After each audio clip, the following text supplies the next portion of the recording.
Hello. Welcome to number 5 in the anti-inflammation eating series. So on my last video, I went over the groceries for week 1, and now I'm going to talk about the recipes that I am going to be using. I want to make sure that when I put okay, so for the first week, again, I have tuna patties, pasta dish, veggie, cookies, and popcorn. So that's what I have for week 1. So I wrote down 4 recipes. And to start with, we have the tuna patties. So I'll put that here. Hopefully you can read it.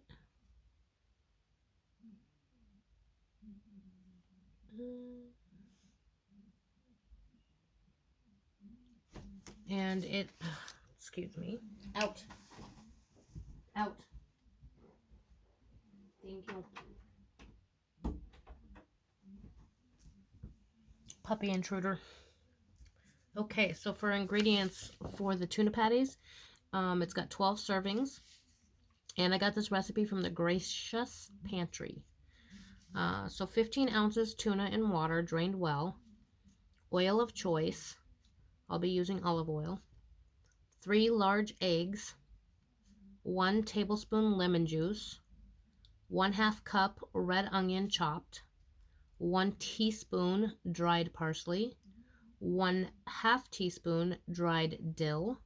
And 1 teaspoon garlic powder. So not a whole lot of ingredients. 8 total. Stir all ingredients until well combined in medium mixing bowl. Form small patties with your hands about 1.5 inches in diameter. Cook in a skillet with oil of choice. Top with fresh chopped onion, fresh parsley, and serve with lemon wedge. Again, I probably won't be using fresh parsley or a lemon wedge.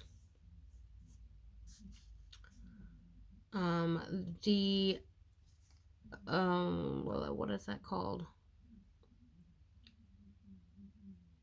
I can't think of what it's called, but so for sodium, there's approximately 108 milligrams per patty, which is pretty high actually, but not as high as some packaged foods if you look.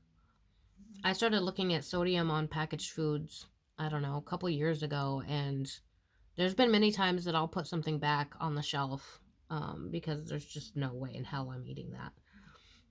Protein, 8 grams of carbs, or protein, 8 grams, carb, 1 gram, so really good for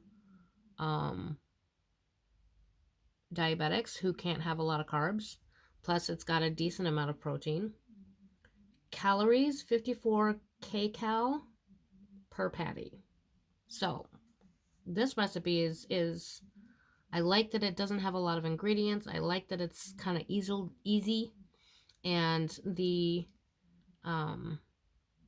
calories are low, the carbs are low, protein is decent, sodium is decent. So that will be for the tuna patties. And let me see one more time if I can get it to focus where you can see it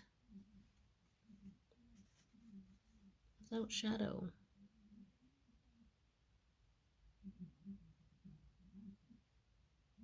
Hopefully you can see that if you need it. The next recipe was the 1-pan tomato basil chicken linguine. However, I will have to figure something out if I can't find chicken. So the ingredients are a little bit more on this one, but not super hard to come by. And again, you should have everything you need in the grocery list. 1/2 large onion cut to thin slices, so that's where the yellow onion comes into play. It's about 3/4 of a cup. 3 cloves garlic minced. Again, I'll be using my pre-minced in the jar. 16 ounces linguine uncooked. 1 pint cherry or grape tomatoes, sliced half lengthwise. 1 pound boneless, skinless chicken breast cut to bite-sized pieces, about 2 breasts, depending on you. 8 to 10 fresh basil leaves. I am going to try to get fresh basil for that.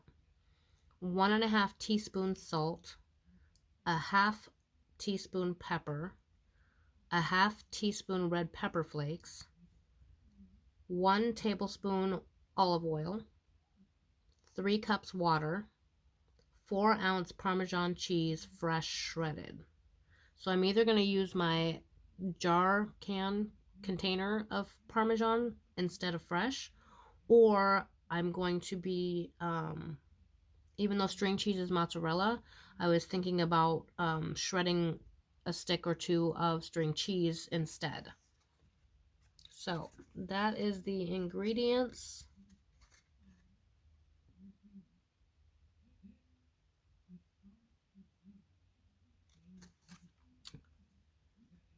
And is it backwards to you guys? Or are you able to read it?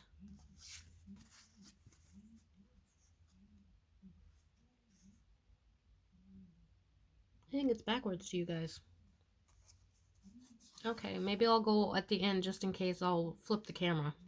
That might be helpful, huh? So for the preparation, in a 5-quart saute pan or skillet, arrange onion slices, minced garlic, tomatoes, chicken, pasta, basil, salt, pepper, and red pepper flakes. Drizzle olive oil over the ingredients in the pan, then pour in water. Turn heat to medium-high and bring to a boil, simmering and stirring for about 9 minutes or until pasta is tender. There will be some liquid left in the pan, but this will help to create the sauce. Add Parmesan and toss to coat while it melts. Serve immediately, garnished with fresh basil and Parmesan cheese. So that's not too bad either. My next recipe, baked Parmesan zucchini. Hopefully I can find zucchini too. It's not really zucchini season. So ingredients for this is going to be 4 zucchini quartered lengthwise, 1/2 cup freshly grated Parmesan. Again, mine won't be freshly grated. Salt to taste, pepper to taste. 1/2 teaspoon dried thyme, 1/2 teaspoon dried oregano, 1/2 teaspoon dried basil, 1/4 teaspoon garlic powder, 2 tablespoons olive oil, 2 tablespoons chopped fresh parsley leaves. Again, I will be using dried if I can't find fresh. Preheat oven to 350 degrees. Coat cooling rack with nonstick spray and place on baking sheet. Set aside. In a small bowl, combine Parmesan, thyme, oregano, basil, garlic powder, salt, and pepper. Place zucchini onto prepared baking sheet. Drizzle with olive oil and sprinkle with Parmesan mixture. Place into oven and bake until tender, about 15 minutes. Then broil for 2 to 3 minutes or until crisp and golden brown. Serve immediately, garnished with parsley if desired. So all of these recipes are semi-easy, which is what I'm going for, not a whole lot of prep. I don't, again, want to spend my whole weekend in the kitchen. And last but not least, we have the banana oatmeal cookies.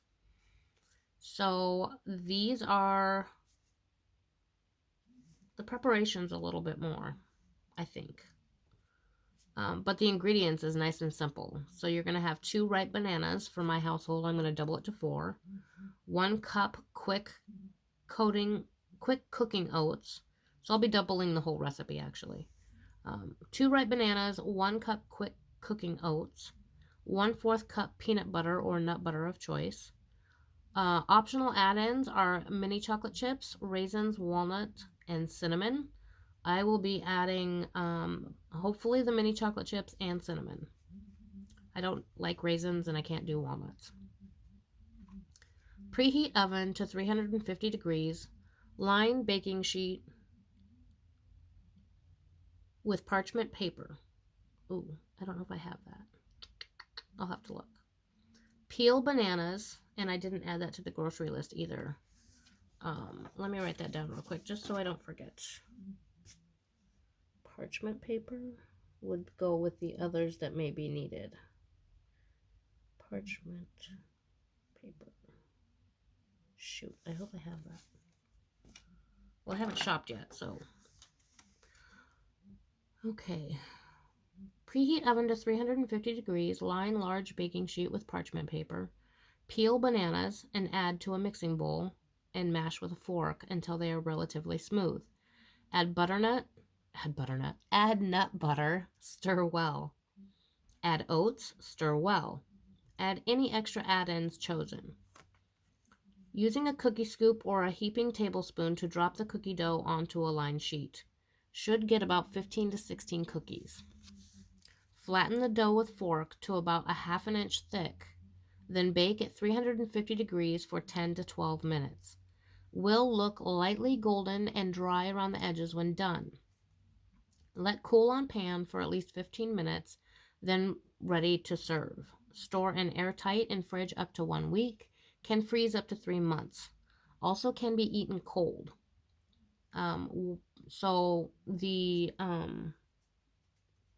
For one cookie with no add-ins, it's approximately 36 kcals, 3 grams of carbs, so still pretty low for the diabetics, 1 gram of protein, not super high, and sodium is only 27 milligrams.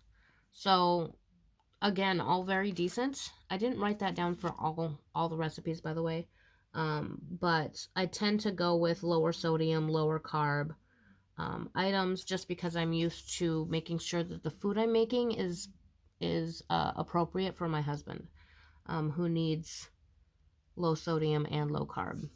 So those are my 4 recipes for this week's meal plan.